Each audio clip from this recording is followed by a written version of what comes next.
नमस्कार दोस्तों, मैं पारुल चौहान आप सभी का स्वागत करती हूं आपके अपने प्यारे से परिवार रोजगार विद अंकित में। रंजीत, अनुराग, आनंद, मोहम्मद, संजू, अजय, सविता, आरती, शिव, विशाल, सौरभ, गौरव, अरविंद चौहान, यशवंत, आप सभी को मेरी तरफ से गुड इवनिंग। जिनका नाम मैं नहीं ले पाई हूं उन सभी को भी गुड इवनिंग, नमस्ते, राधे राधे, राम राम, शस्त्र अकाल। प्यारे प्यारे बच्चों, कैसे हैं आप? उम्मीद तो यही होती है कि आप बहुत अच्छे होंगे, रिवीजन भी आपका बहुत अच्छा चल रहा होगा। आप जानते हैं कि मैं आपको क्या करा रही थी? तो मैं आपको करा रही थी बेटा जी दिल्ली सल्तनत। ठीक है, मैं आपको पढ़ा रही थी दिल्ली सल्तनत, और दिल्ली सल्तनत में मैं आपको पढ़ा रही थी मोहम्मद बिन तुगलक। मोहम्मद बिन तुगलक, जिसे हम शॉर्ट में कहते हैं MBT, मोहम्मद बिन तुगलक। ठीक है, अब प्यारे बच्चों, मोहम्मद बिन तुगलक के बारे में हमने कल लास्ट पढ़ा था कि इसने दीवाने कोही विभाग की स्थापना की थी, जो किसानों के उत्थान के लिए इसने की थी कि भाई किसान लोगों को ये विभाग, ये डिपार्टमेंट में बैठे हुए लोग जानकारी देंगे कि आप कैसे अपनी खेती को बढ़ा सकते हो, फसलों को कैसे, मतलब फसलों के उत्पादन को बढ़ा सकते हो, कौन से खाद बीजों का आपको प्रयोग करना चाहिए मिट्टी। लेकिन लोगों ने इंटरेस्ट नहीं लिया क्योंकि लोगों का इस पर से विश्वास खत्म हो चुका था। ये आपको ध्यान रखना है। तो अगर मैं आगे आपसे बात करती हूं, डेली डेली मैं एक क्वेश्चन का आंसर नहीं दे सकती हूं कि सिलेबस कब खत्म होगा। आपको पढ़ने में इंटरेस्ट नहीं है, खत्म करने में इंटरेस्ट होता है। ठीक है, अब देखो मोहम्मद बिन तुगलक के बारे में आगे मैं बता दूं कि इससे और क्या प्रश्न पूछा जाता है। तो इसके समय पर 1336 ईस्वी, नहीं पहले 1333 की बात करते हैं। 1333 ईस्वी कह लीजिए या AD कह लीजिए, तो इसके समय पर आया था मोरक्को यात्री। मोरक्को कहां पड़ता है? अफ्रीका में। मोरक्को कहां पर पड़ता है? अफ्रीका में। तो मोरक्को यात्री आया था इसके समय पर। ठीक है, और उसने एक बुक भी लिखी थी, रहला, और वो इतना इंटेलिजेंट था। तो आप देखेंगे 1333 में इसके समय पर मोरक्को यात्री आया जिसका नाम है इब्न बतूता, जिसका नाम है इब्न बतूता। और जब ये इसके समय पर भारत में आया तो मैंने आपको बताया था कि मोहम्मद बिन तुगलक जो इंटेलिजेंट लोग हुआ करते थे, जो विद्वान हुआ करते थे, योग्य हुआ करते थे, उनकी कद्र करता था। तो उसने क्या किया कि जब इब्न बतूता भारत में आया तो इब्न बतूता को मोहम्मद बिन तुगलक ने दिल्ली का काजी नियुक्त किया। दिल्ली का काजी, काजी इट्स लाइक अ जज। काजी बेटा जी इट्स लाइक अ जज, यानी न्यायाधीश की तरह होता है। काजी नियुक्त किया। क्यों किया? क्योंकि ये काफी इंटेलिजेंट था, क्योंकि ये काफी विद्वान था। तो इसे इसने क्या किया, अपने समय पर अपने दरबार में दिल्ली में काजी का पोस्ट दिया, मतलब एक न्यायाधीश का पोस्ट दिया। ये आपको ध्यान रखना है। और बेटा ये जो आपका इब्न बतूता है, ठीक है, इस इब्न बतूता ने एक बुक भी लिखी है। इब्न बतूता, इसकी एक बुक हुआ करती है जिसका नाम है रहला, या जिसे हम कहते हैं किताब उल रहला। एक ही बात है, रहला कह लो या किताब उल रहला कह लो, एक ही बात है। ठीक है, इसने ही लिखी थी। और उसके बाद में इसने क्या किया था कि जो आपका इब्न बतूता है, इसको इसने चाइना भी भेजा था अपना दूत बनाकर। ठीक है, लिख लीजिएगा। 1342 में मोहम्मद बिन तुगलक ने इब्न बतूता को अपना दूत बनाकर चीन भेजा।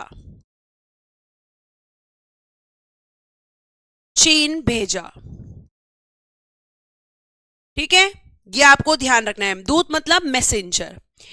फिर प्यारे बच्चों, इसी के समय पर 1336 ईस्वी कह लो या AD कह लो, इसी के समय पर स्वतंत्र राज्यों की स्थापना होने लगी। और जब किसी शासक के समय पर स्वतंत्र राज्य बनने लगते हैं, इसका मतलब उस शासक का शासन कमजोर हो रहा है। तो आपको मैं बता दूं कि इसके समय 1336 में विजयनगर साम्राज्य की स्थापना हुई। विजयनगर साम्राज्य की स्थापना,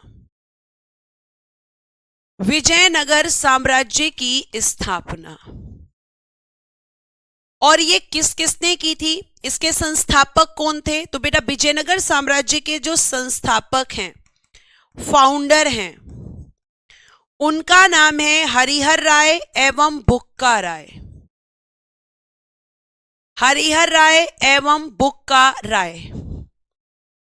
और ये दोनों कौन थे? तो मैम ये दोनों भाई थे, दोनों भाइयों ने। मैं आपको अलग से पढ़ाऊंगी विजयनगर साम्राज्य, तो वहां डिटेल में पढ़ाऊंगी, लेकिन वहां मैं आपसे क्वेश्चन पूछूंगी कि किसके समय पर विजयनगर साम्राज्य की स्थापना हुई थी। तो मैम मोहम्मद बिन तुगलक के समय पर 1336 में हरिहर राय और बुक्का राय नाम के दो भाइयों ने मिलकर विजयनगर साम्राज्य की स्थापना की थी। ठीक है। और इसकी स्थापना के बाद जब यह स्वतंत्र राज्य के रूप में स्थापित हो गया, तो उसके बाद 1347 एडी में एक व्यक्ति है हसन गंगू, उसने बहमनी साम्राज्य को स्थापित कर दिया। उसने बहमनी साम्राज्य की स्थापना कर ली। ध्यान रखिएगा, विजयनगर साम्राज्य की जो राजधानी है, कैपिटल है, वो है बेटा जी हम्पी। हम्पी, और हम्पी कहां पड़ता है? कर्नाटक में, कर्नाटक में। और ये आपकी कैपिटल थी तुंगभद्रा नदी के किनारे, तुंगभद्रा नदी के किनारे। ये क्वेश्चन भी पूछा गया है, तुंगभद्रा नदी के किनारे। ठीक है, इतनी बात समझ में आ रही है? ये लोग इतने दूर दूर चले कैसे जाते थे? जैसे आज जाते हैं। जैसे आज तो हमारे पास प्लेन है, ट्रेन है, लेकिन पहले के समय पे लोग पैदल जाते थे, घोड़ों से जाते थे। पहले भी लोग जाते थे, ऐसा नहीं है कि लोग ट्रैवलिंग नहीं करते थे, यात्रा नहीं करते थे, जाते थे बेटा। तो ये इसके समय की घटना है। अब एक घटना उसके बाद में मैम 1347 ईस्वी या एडी, इस समय क्या हुई थी? बहमनी साम्राज्य की स्थापना। बहमनी साम्राज्य की स्थापना किसके समय? तो मैं मोहम्मद बिन तुगलक के समय ही हुई है, क्योंकि इसका शासनकाल 1351 तक है। अब इसका संस्थापक कौन था इस साम्राज्य का? तो बेटा उसका नाम है हसन गंगू। हसन गंगू, इसने इस साम्राज्य को स्थापित कर दिया, इसने इस साम्राज्य की स्थापना कर दी। ठीक है, आगे देखिए, यहां पर कर्नाटक गलत लिख दिया है। क्या गलत है इसमें? सही तो है कर्नाटक, क्या गलत हो गया इसमें? ठीक है, तो ये इसने क्या किया? हसन गंगू ने जो है बहमनी साम्राज्य को स्थापित कर दिया मोहम्मद बिन तुगलक के समय पर ही। अब मोहम्मद बिन तुगलक के बारे में थोड़ी सी बातें और जान लो। जैसे इसने क्या किया था? मोहम्मद बिन तुगलक ने किसानों को तकावी ऋण दिया था। किसानों को क्या दिया? किसानों को तकावी ऋण दिया था। तकावी ऋण, लोन एक तरीके का, जैसे बैंक आज के समय पे लोन देती है किसानों को, ऐसे ही इसने भी दिया था। लेकिन इसने क्या कहा कि मैं लोन दे रहा हूं, तुम्हें वापस करना है। इसके अलावा बेटा ये मुस्लिम था, लेकिन होली उत्सव में भाग लेता था। होली उत्सव में भाग लेने वाला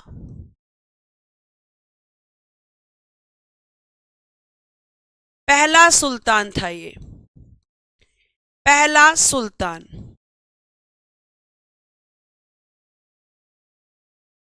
उसके अलावा योग्यता के आधार पर, मतलब कैपेबिलिटी, क्वालिफिकेशन, योग्यता के आधार पर प्रशासन में अधिकारियों की नियुक्ति, प्रशासन में अधिकारियों की नियुक्ति करता था।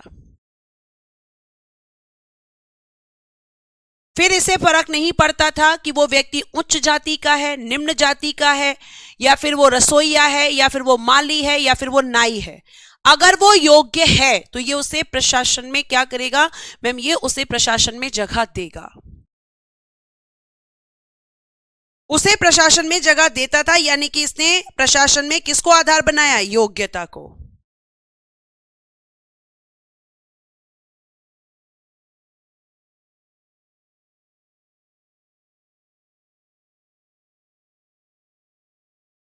लिखिएगा, दिल्ली का पहला सुल्तान,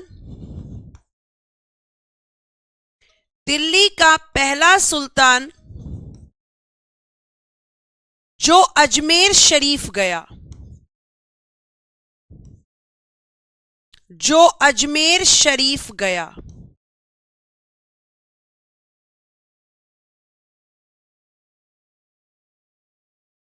और बेटा एक लास्ट लिखना कि इसने गौशालाओं की भी स्थापना कराई थी,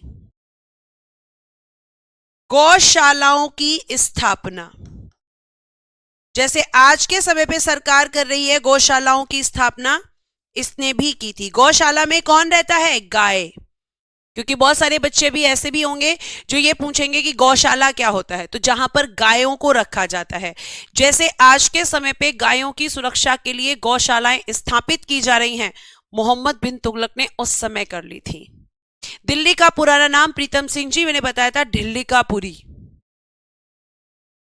बताया था बेटा प्रीतम, ढिल्लिकापुरी। अनंगपाल तोमर जी के बारे में जब बताया था तभी मैंने बताया था। और अब आप यहां पे लिखेंगे, इसके बारे में इतना इनफ है कि 1351 में सिंध जाते समय, सिंध जाते समय थट्टा नामक स्थान, थट्टा नामक स्थान पर लू लगने के कारण, लू क्या होती है, गर्म हवाएं, लू लगने के कारण मृत्यु हो गई, लू लगने के कारण मृत्यु हो गई। और जब ये मरा तो इसके मरने पर बदायूनी ने एक बड़ा बहुत ही शानदार स्टेटमेंट दिया है। बदायूनी ने क्या कहा, तो आप कहोगे कि मैम जो बदायूनी है, बदायूनी ये एक इतिहासकार है। बदायूनी ने कहा, बदायूनी ने कहा आज प्रजा को राजा से, आज प्रजा को राजा से और राजा को प्रजा से मुक्ति मिल गई। आज प्रजा को राजा से और राजा को प्रजा से मुक्ति मिल गई, प्रजा से मुक्ति मिल गई।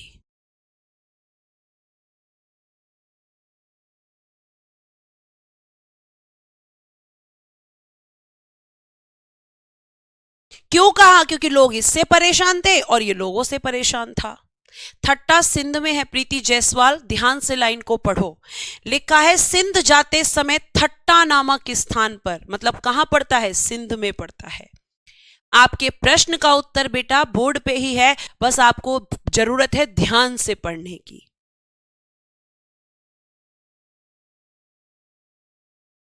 बहुत अच्छा सोचता था ये, लेकिन दिक्कत ये थी बेचारे का कोई भी काम सक्सेसफुल नहीं होता था।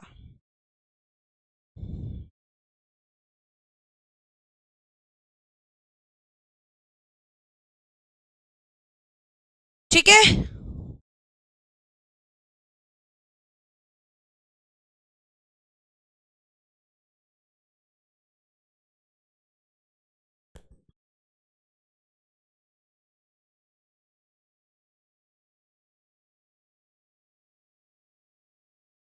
आगे चल सकते हैं,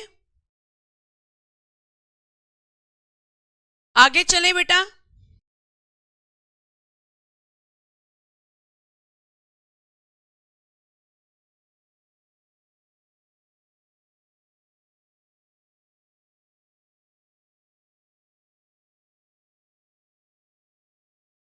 बदायूनी एक इतिहासकार हैं कृष्ण कुमार जी, एक लेखक हैं जो लिखते हैं चीजों को।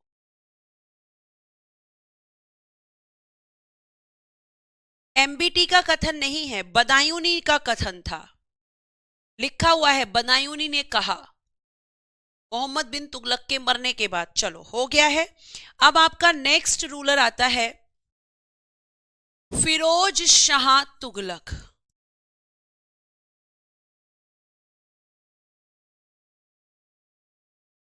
FST। अब इसकी मृत्यु कब हुई है? 1351 में। तो इसका शासनकाल भी शुरू कब से होगा? 1351 में। 1351 से 1388 ईस्वी या एडी। फिरोज शाह तुगलक, इसका वास्तविक नाम, real name,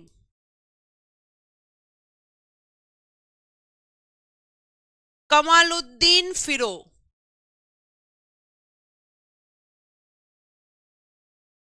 Kamaluddin Firoz, real name of Firoz Shah Tughlaq, और इसको हम शॉर्ट में कहेंगे FST, फिरोज शाह तुगलक। ये कौन था? तो मोहम्मद बिन तुगलक का चचेरा भाई था। ये चाचा का बेटा, चचेरा भाई था। भले ही चचेरा भाई, लेकिन ये मोहम्मद बिन तुगलक से बहुत प्यार करता था। कौन? फिरोज शाह तुगलक। मोहम्मद बिन तुगलक के चाचा थे रज्जब। रज्जब नाम था मोहम्मद बिन तुगलक के चाचा का। तो आप कहेंगे कि मैम ये उसका मोहम्मद बिन तुगलक का चचेरा भाई है, और इन दोनों भाइयों में बहुत प्रेम था। और इसीलिए आपको बता दूं कि फिरोज शाह तुगलक ने जौनपुर नगर की स्थापना की थी मोहम्मद बिन तुगलक की याद में। फिरोज शाह तुगलक ने जौनपुर की स्थापना की थी एमबीटी की याद में, क्योंकि मोहम्मद बिन तुगलक को क्या कहते थे? जूना खां। तो इसने उसका नाम रखा था जौनपुर। ठीक है, आगे देखो। अब यहां पे मैं आगे आपको यहां बताऊं कि मोहम्मद बिन तुगलक का ये चचेरा भाई था, ये बात आपको ध्यान रखनी है। अब जो आपका फिरोज शाह तुगलक है, इसका 2 बार राज्याभिषेक हुआ। 2 बार राज्याभिषेक। क्यों मैम? तो देखो, एक बार तो किया गया थट्टा नामक स्थान पे जहां मोहम्मद बिन तुगलक की मृत्यु हुई, और दूसरा राज्याभिषेक किया गया दिल्ली में। तो 2 बार राज्याभिषेक हुआ। ध्यान से सुनिएगा, 2 बार इसका राज्याभिषेक हुआ। मार्च 1351 कहां पर हुआ? थट्टा, जहां पर मोहम्मद बिन तुगलक की मृत्यु हुई थी, और अगस्त 1351 में दिल्ली में। तो 2 बार इसका राज्याभिषेक हुआ, 2 बार इसका कोरोनेशन किया गया। अब देखो इसने क्या किया। एक तो इसने सबसे पहले आकर जो आपका मोहम्मद बिन तुगलक है ना, मोहम्मद बिन तुगलक ने क्या दिया था मैम? किसानों को तकावी ऋण दिया था। तो इसने आके सबसे पहले तो तकावी ऋण को माफ किया। तकावी ऋण किसने दिया था? मोहम्मद बिन तुगलक ने। ठीक है, सल्तनत का अकबर इसको कहा था एलियट ने, सौरभ, लेकिन ये आपसे नहीं पूछा जाएगा। आप मेरी पुराने नोट्स में जा रहे हो और आप बहुत डीप में फिर पूछने लग जाते हो। उतना डीप आपका नहीं आएगा। मैं आपके एग्जाम के पॉइंट ऑफ व्यू से आपको कंटेंट दे रही हूं। हिस्ट्री पढ़ाने के लिए 6 महीने पढ़ी जा सकती है, लेकिन करोगे क्या? आपके एग्जाम में इतना डीप नहीं आएगा। जो आपके एग्जाम के पॉइंट ऑफ व्यू से इंपॉर्टेंट है वो मैं आपको बता दूंगी।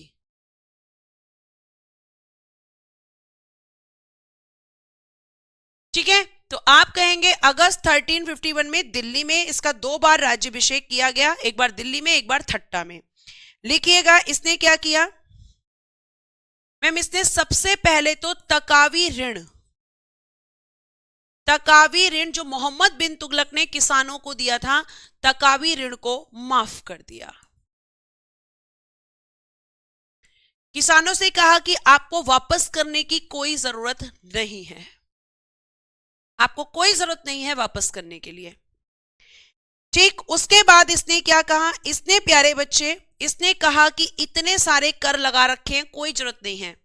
इसने 24 टैक्स यानी जो 24 कर थे उनको समाप्त कर दिया कि इतने टैक्स लगाने की कोई जरूरत नहीं है।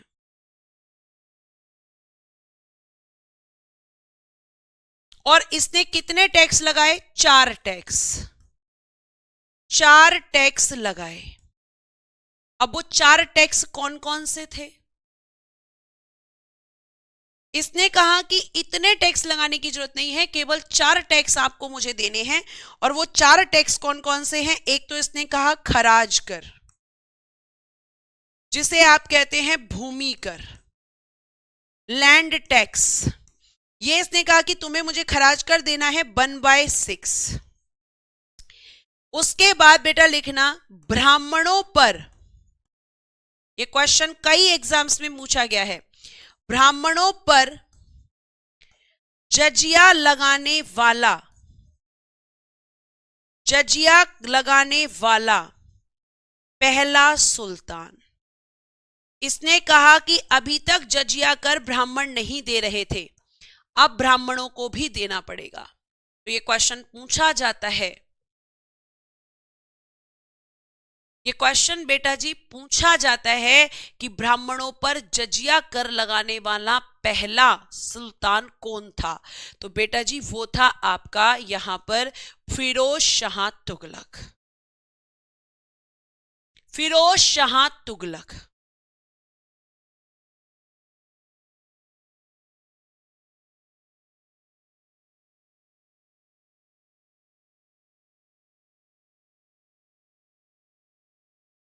ठीक है, इसके अलावा इसने कर लगाया जकात, एक टैक्स इसने लगाया जकात, और ये इसने किस पे लगाया? मुसलमानों पर। इसने कहा कि मुस्लिम लोगों को भी टैक्स देना है, मुसलमानों पर।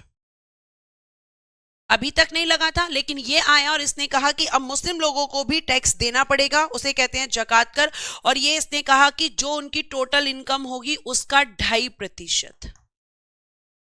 और ये गरीब मुसलमानों पर नहीं था, समृद्ध मुसलमानों पर था। और ये जो टैक्स मुसलमानों से लिया जाता था, इसे ये मुसलमानों के वेलफेयर में ही खर्च कर देता था, उनके कल्याण में ही खर्च कर देता था। ये क्लास खत्म हो जाएगी, लेकिन जजिया कर क्या होता है नहीं पता चलेगा, और एडी क्या होता है नहीं पता चलेगा। पता इसलिए नहीं चलेगा बेटा कि तुम पढ़ते ही नहीं हो, है ना, और गलती टीचर की हो जाती है।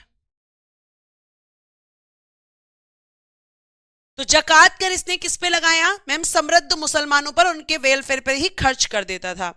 फिर एक आपको मैंने टैक्स बताया था खुम्स, खुम्स, और ये किस पर लगता था? मैम लुटेरों पर, जो दूसरे राज्यों से लाते थे, लुटेरों, लुटेरों पर कर, जो दूसरे राज्यों से धन चुरा कर लाते थे उसे कहते थे खुम्स कर। तो राजा या सुल्तान कहता था कि भैया यहां पर तुम्हें मुझे भी देना है। तो इसने कहा कितना? तो इसने कहा कि आपको 1/5% मुझे देना है, बस ये टैक्स आपको मुझे देने हैं। ठीक है, ये आप ध्यान रखेंगे। उसके बाद बेटा इसने कहा कि एक आपको मुझे देना है सिंचाई कर, सिंचाई कर भी आपको देना है। ये इसने एक नया कर लगाया था, हब ए शर्ब भी इसको कहते हैं, हब ए शर्ब, यानी कि सिंचाई कर। और इसने कहा कि ये आपको मुझे देना है 10%।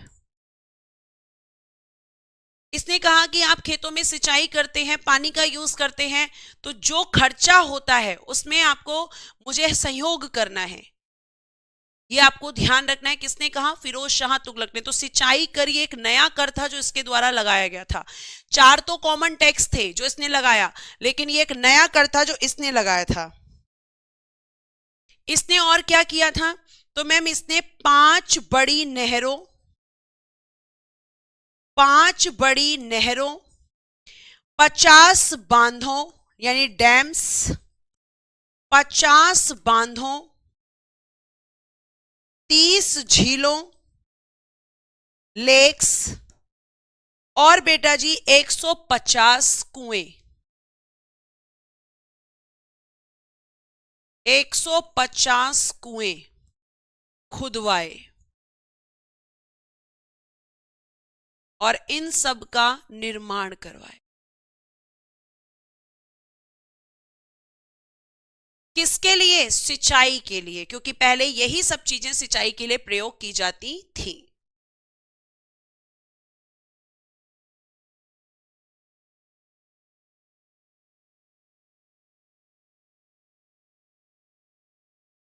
ठीक है, अब ये इतना सब कर रहा था, लेकिन इसके समय पर दिल्ली सल्तनत में सबसे ज्यादा भ्रष्टाचार अगर हुआ तो इसी के समय पर। और ये क्वेश्चन पूछा जाता है, ये क्वेश्चन पूछा जाता है बेटा। ठीक है, 1 मिनट।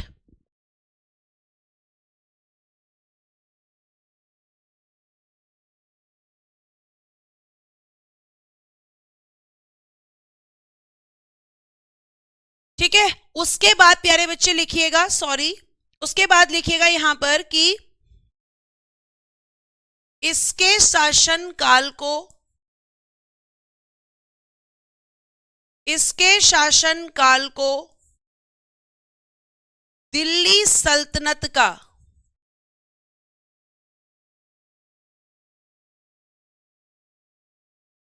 सबसे भ्रष्ट, सबसे भ्रष्ट शासन कहा जाता है, सबसे भ्रष्ट शासन कहा जाता है, क्योंकि इसके समय पर दिल्ली में बहुत भ्रष्टाचार हुआ था, बहुत करप्शन फैला था। तो कहा जाता है कि जितने शासक हुए दिल्ली सल्तनत के, सबसे ज्यादा भ्रष्टाचार अगर किसी के समय हुआ तो वो यही था। ये आपको ध्यान रखना है। तो आप कहोगे कि इसके शासनकाल को दिल्ली सल्तनत का सबसे भ्रष्ट शासनकाल कहा जाता है। ठीक है, इसने और क्या किया था मैम? इसने शशगनी नामक, शशगनी, शशगनी क्या है? तो बेटा जी एक चांदी का सिक्का है। इसने शशगनी नामक सिक्का, किसका हुआ करता था? चांदी का, सिल्वर का सिक्का चलाया। तो शशगनी सिक्का किसने चलाया? टंका किसने चलाया? जीतल किसने चलाया? सांकेतिक मुद्रा किसने चलाई? ये सारे क्वेश्चंस बनते हैं। तो शशगनी किसका सिक्का था? चांदी का। टंका किसका था? जीतल किसका था? सांकेतिक मुद्रा को किसने चलाया था? ये क्वेश्चंस आपके सारे आंसर्स आपकी कॉपी में हैं। तो आप कहेंगे शशगनी नामक चांदी का सिक्का किसने चलाया? तो मैम फिरोज शाह तुगलक ने चलाया था।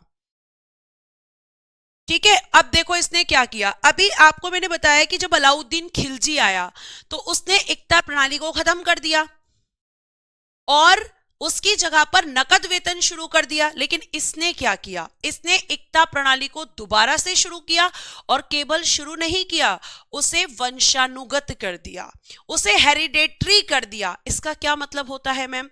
इसका मतलब इसने ये कहा कि मैं अपने सैनिकों को जो जमीन का टुकड़ा दूंगा वो मेरे सैनिक के बाद मैं नहीं लूंगा, बल्कि उसके बेटे को, फिर उसके बेटे के बाद उसके बेटे को, मतलब उसे इसने वंशानुगत बना दिया। ठीक है, तो आप लिख सकते हो इक्ता प्रणाली को पुनः, इक्ता प्रणाली को पुनः शुरू किया। पुनः मतलब दोबारा, पुनः शुरू किया और उसे वंशानुगत यानी हेरिडेटरी कहते हैं इसको। वंशानुगत को क्या कहते हैं? हेरिडेटरी।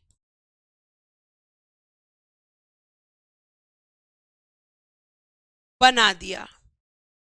कि जो जमीन मैं दूंगा अपने सैनिक को, उसके बाद वो उसका बेटा यूज करेगा, उसके बाद उसका बेटा यूज करेगा, उसके बाद उसका बेटा, मतलब हेरिडेटरी कर दिया एकता सिस्टम को, इसने वंशानुगत बना दिया।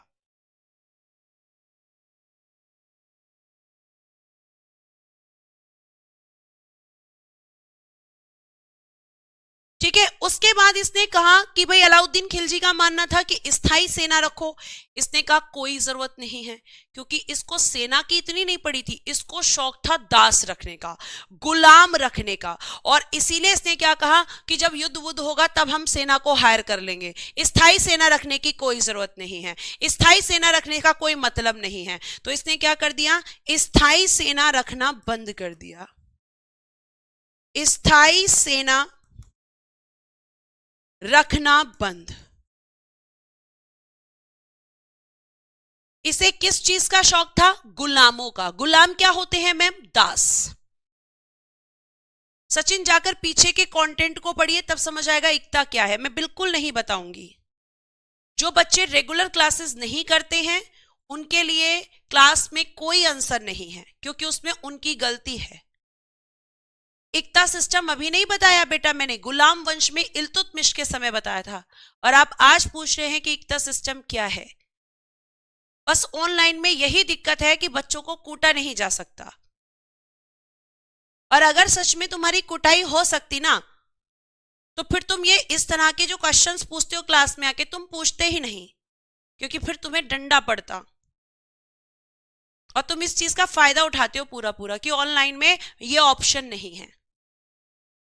आज क्लास कर लेते हैं, फिर देखेंगे 2-3 महीने बाद फिर चले जाएंगे, देख लेंगे क्या चल रहा है क्लास में, और फिर कहोगे कि सिलेक्शन नहीं होता है। कुटाई वाले काम करते हो तुम। ठीक है, आगे देखो। इसने कहा स्थायी सेना रखने की कोई जरूरत नहीं है, स्थायी सेना रखना बंद करो। प्यारे बच्चे, सबसे अधिक दास इसी के समय थे, सबसे अधिक दास। अब आप कहोगे दास क्या होता है मैम, तो बेटा चाहे दास कह लो या गुलाम कह लो, एक ही बात है। और ये कितने थे पता है, 1,80,000 दास, सबसे अधिक दास इसी के समय पर थे। इतना शौक था इसे दास रखने का कि मैं आपको क्या ही बताऊं। इसने दासों के ऊपर इतना खर्चा किया जो बेफिजूल का खर्चा था, बेफिजूल का खर्चा था। ठीक है, ये देखिए कैसे कैसे शब्दों का यूज करते हो आप। आपको तो टीचर हल्का सा डांट भी नहीं सकता, उसकी डांट को भी। अच्छा एक बार बताओ, सच सच बताना, सच सच। आज मैं तुमसे थोड़ा सा बात करूंगी कि जैसे तुम घर पे कोई गलती करते हो तो तुम्हारे पेरेंट्स क्या करते हैं तुम्हारे साथ, क्या करते हैं बताओ, ईमानदारी से बताना, है ना। बहुत के तो पीटते होंगे जब ज्यादा बदतमीजी करते होगे, और अगर आप थोड़ी बहुत करते हो तो वो समझाते भी होंगे। तो क्या उस समझाने को या उस पीटने को, क्योंकि हम तो पीट नहीं सकते हैं, है ना, हम तो पीट नहीं सकते आपको, बस थोड़ा सा डांट सकते हैं। तो उस डांटने को आप किस चीज से जोड़ते हो। वो आपकी, यहाँ पे एक बच्चे ने इतना अजीब शब्द लिखा है कि बेइज्जती तो कर देते हो। बेटा ये बेइज्जती नहीं होती है, नहीं बेइज्जती नहीं, जलील कर देते हो। हाँ ये लिखा है कि जलील तो कर देते हैं ना मैम, इसे जलील करना नहीं कहते हैं। ये बहुत गलत और बहुत नेगेटिव वर्ड है बेटा। देखो सब कह रहे हैं पिटाई हो जाती है मैम, डांट पड़ जाती है, चप्पल से पिट जाते हैं। हम तो सिर्फ आपको थोड़ा सा डांट देते हैं, और डांटते भी इतने प्यार से कि लगता भी नहीं होगा कि डांट रहे हैं, और उसमें आप इस तरह के शब्द यूज कर रहे हो तो बहुत गलत बात है। ऐसा नहीं करना चाहिए आपको। अगर टीचर आपको समझा रहा है और अगर वो आपको कुछ कह रहा है तो वो आपकी भलाई के लिए। जैसे माँ बाप अपने बच्चे का कभी बुरा नहीं चाहते, ऐसे टीचर भी अपने बच्चों का कभी भी बुरा नहीं चाहते। आपको पता है लोहे को जितना ज्यादा पीटा जाता है तब जाकर वो डिजाइनिंग होती है उसकी, जितना उसे कूटा जाता है। तो तुम्हें जितना मतलब जितना तुम अपने आप को रगड़ोगे उतना तुम सोने की तरह चमकोगे। तो ये बहुत गलत बात है। इस तरह के शब्द आप कैसे सोच सकते हो कि कोई टीचर अपने स्टूडेंट को मतलब क्या शब्द यूज किया है? ऐसा नहीं करना है बेटा, प्लीज। आप यहाँ पर एक गवर्नमेंट जॉब के लिए प्रिपरेशन कर रहे हैं, आपको समझ आना चाहिए कि हमें किन शब्दों का प्रयोग करना है। आपको पता है आपके शब्द आपकी पर्सनैलिटी को दिखाते हैं। सबसे पहले तो आप अपने शब्दों पर काम कीजिए। इसे टीचर के समझाने को जलील करना नहीं कहते हैं, समझाना कहते हैं। और ये उस बच्चे को इसलिए कहा गया ताकि वो अच्छे से पढ़े। ठीक है, चलिए। तो दास कौन होते हैं, गुलाम कौन होते हैं, ये ऑलरेडी आपको पता है। और इसे कितने गुलाम, तो मैम 1,80,000 गुलाम इसके समय पर, या 1,80,000 दास इसके समय पर देखने के लिए मिलते हैं। अब देखो, इसने ये सब तो किया, लेकिन इसके अलावा इसने कुछ अच्छे काम भी किए, है ना।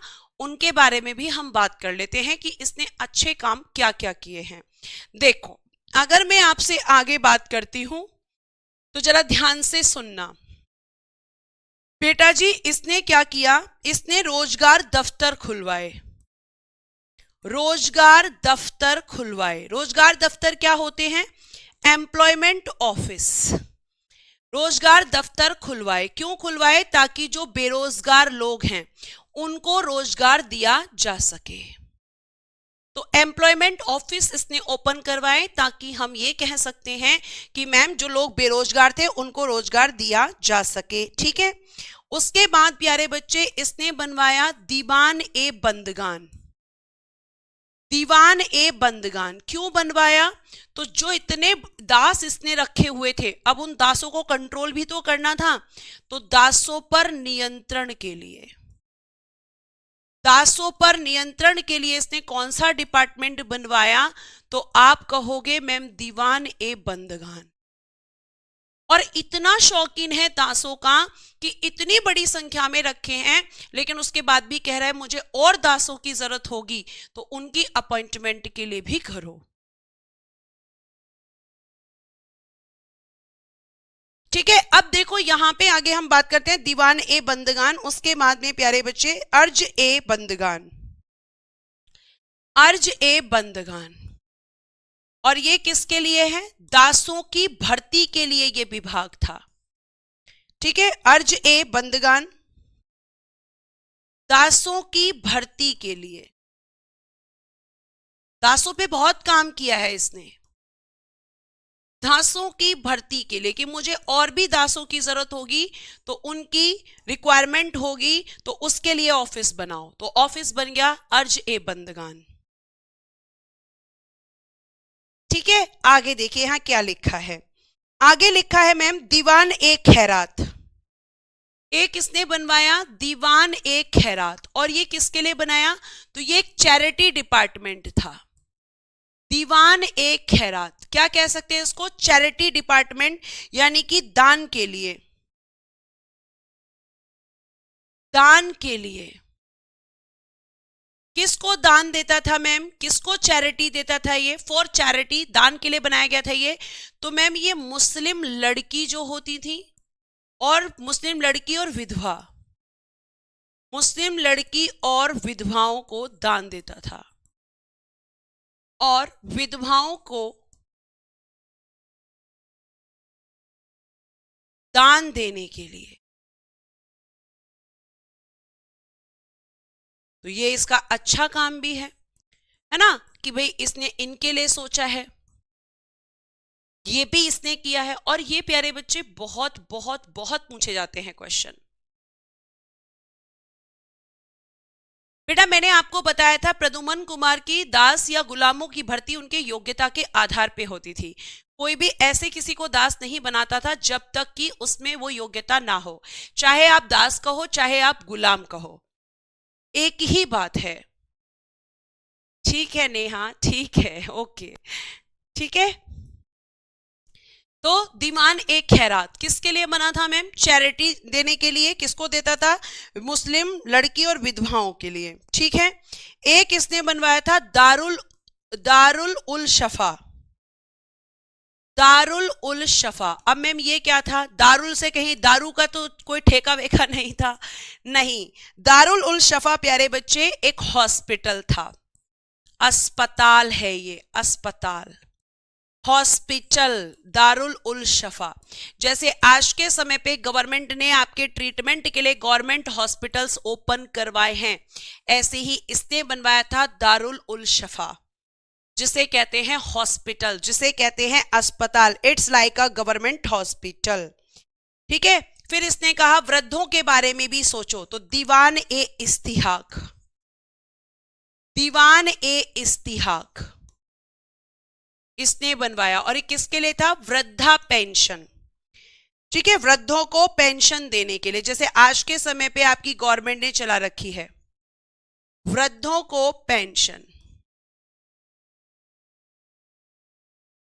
चला रखी है ना वृद्धा पेंशन योजना। तो आप देखो कि ये सब स्कीम्स ऐसा नहीं है नई है, या पहले के शासकों ने इनके बारे में नहीं सोचा, सोचा है, ऐसा नहीं है कि नहीं सोचा है,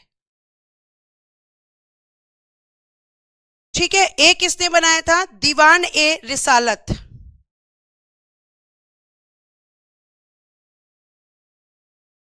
दीवान ए रिसालत,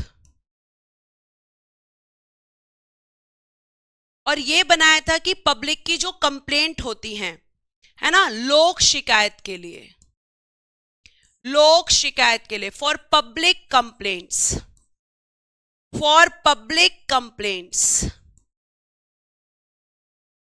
कि जिन लोगों को कोई भी दिक्कत है तो वो आकर इस डिपार्टमेंट में कंप्लेन कर सकते हैं और हम एक्शन लेंगे।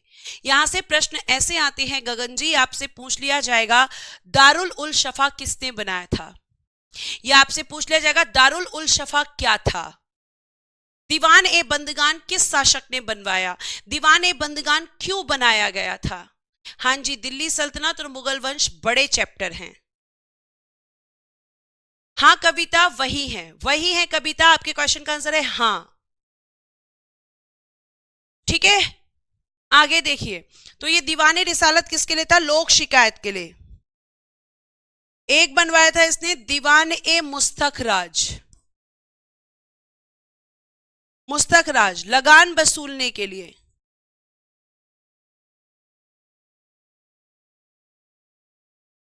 लगान क्या होता था मैम? एक तरीके का टैक्स, लगान वसूलने के लिए। लगान मूवी देखी है?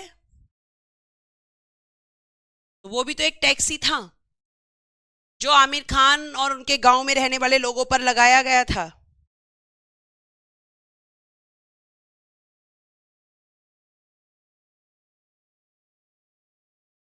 ठीक है, अब लिखिएगा इसके बारे में इंपॉर्टेंट। इसने लगभग 300 नगर बसाए, इसने लगभग 300 नगर बसाए, जिसमें से मैं केवल आपको इंपॉर्टेंट लिखवाऊंगी, क्योंकि जाहिर सी बात है कि 300 तो आपको नहीं पढ़ने हैं। तो आप लिखोगे यहां पे हिसार, फिरोज शाह कोटला मैदान, ये नाम आपको मॉडर्न हिस्ट्री में सुनने मिलेगा, फिरोज शाह कोटला मैदान। तब मैं पूछूंगी कि इसकी स्थापना किसने करवाई थी। फिरोज शाह कोटला मैदान बेटा आपका दिल्ली में है, ठीक है। और इसने बनाया था जॉन, पहले लिखना फतेहाबाद, और एक इसने बनाया था जौनपुर, और ये तो मैं आपको बता चुकी हूं किसकी याद में मैम? जौनपुर जूना खां की याद में, जूना खां की याद में।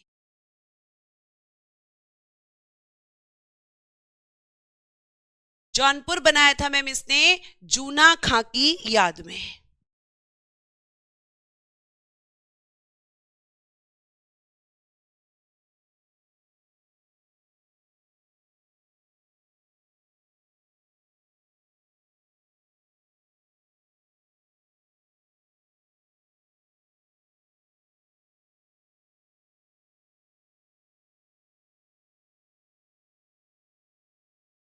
लिखना, लिखिएगा, इसी के समय तारीख ए फिरोज शाही, तारीख ए फिरोज शाही लिखी, इसे लिखने वाला था बर्नी। तारीख ए फिरोज शाही लिखी गई,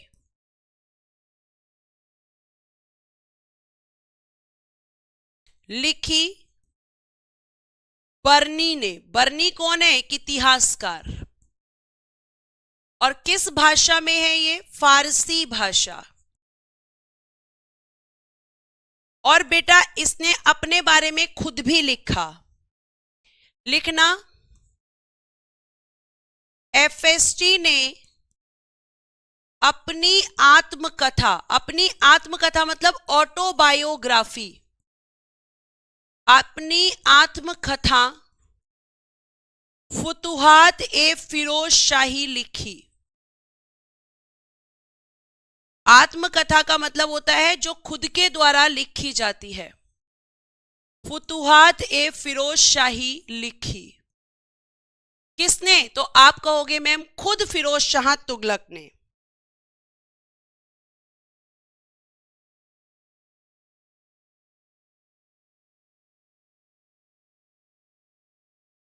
लिखना, एफएसटी की मृत्यु 1388, 1388।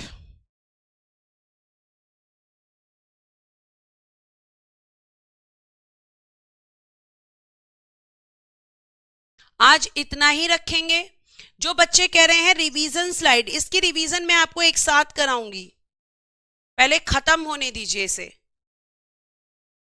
ठीक है? एटलीस्ट ये वंश खत्म होने दीजिए, तब पढ़ेंगे हम। रिवीजन स्लाइड ले लेंगे, ये दिल्ली सल्तनत खत्म होने दीजिए, फिर मैं आपको क्वेश्चन दे दूंगी, आप प्रैक्टिस करिएगा क्योंकि ये बड़ा है, ठीक है? हाँ, रिवीजन जरूर करवाऊंगी, टेंशन मत लो भाई, रिवीजन भी करवाऊंगी प्रीतम सिंह जी, इतना तो विश्वास रखिए। दिल्ली सल्तनत के लिए मैं आपका क्वेश्चंस के थ्रू रिवीजन करा दूंगी, ठीक है? तो आज के लिए thank you so much, bye bye, take care and good night everyone. जय हिंद, जय भारत। हंसते रहें, मुस्कुराते रहें और हमेशा खुश रहें।